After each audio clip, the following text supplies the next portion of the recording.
Сайн байцгаана уу? Өнөөдөр бид энгийн атлаа амттай пиццаг гэрийн нөхцөлд хэрхэн хурдан хийхийг харуулна.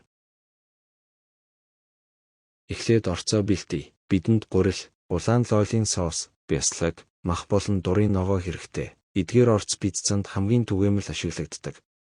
Одоо гурилаа зөөлөн болтол нь нухаад, жигд дугуй хэлбэрт оруулна. Сайн бэлтгэсэн суурин пиццаны амтыг илүү сайхан болгодог. Дараа нь улаан лойлын соусаа гурилан дээрээ жигд тарааж түрхэнэ. Хит их биш, яг тохирсон хэмжээ байхад хангалттай.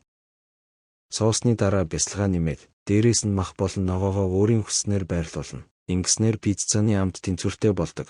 Ингээд пиццагаа халсан зууханд хийж, болтол нь жигнэн, аажмаар сайхан үнэр гарч эхэлнэ. Хэсэг хугацааны дараа пицца бэлэн боллоо. Зүсээд, халуунаар нь тавглаж идэхэд хамгийн тохиромжтой. Таалагдсан бол дагаарай. Дараагийн бичлэгээр дахин уулзцгаая.